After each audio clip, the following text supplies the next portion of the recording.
વઘઈમાં સ્વચ્છતા અભિયાન સાથે વૃક્ષારોપણ કાર્યક્રમ યોજાયો। નાયબ મુખ્યમંત્રી દંડક અને ડાંગના ધારાસભ્ય શ્રી વિજયભાઈ પટેલે શ્રમદાન કરી સ્વચ્છતાનો સંદેશ આપ્યો।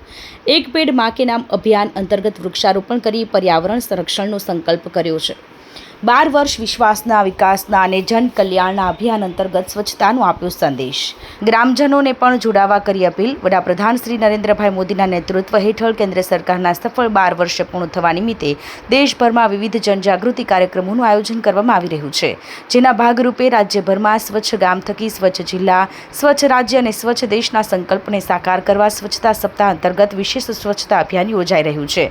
આ અભિયાન અંતર્ગત વઘઈ ખાતે યોજાયેલા સ્વચ્છતા કાર્યક્રમમાં ગુજરાત વિધાનસભાના નાયબ મુખ્ય દંડક અને ડાંગના ધારાસભ્ય શ્રી વિજયભાઈ પટેલે ઉપસ્થિત રહી સ્વયં શ્રમદાન કરી સફાઈ કામગીરીમાં સક્રિય ભાગ લીધો હતો। તેમના આ પ્રેરણાદાયી પ્રયાસથી સ્થાનિક ગ્રામજનો, યુવકો અને આગેવાનોમાં સ્વચ્છતા પ્રત્યે નવી જાગૃતિ અને જવાબદારીની ભાવના મજબૂત બની હતી।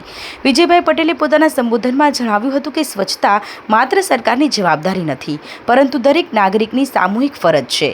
દરેક વ્યક્તિ પોતાના ઘર, ગામ અને આસપાસના વિસ્તારને સ્વચ્છ રાખે તો સમગ્ર દેશ સ્વચ્છ અને સ્વસ્થ બની શકે છે।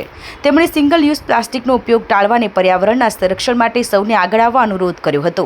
કાર્યક્રમ દરમિયાન જનભાગીદારી થકી જન આંદોલનના સંકલ્પને વધુ મજબૂત બનાવવાના હેતુથી મોટી સંખ્યામાં ગ્રામજનો જોડાયા હતા।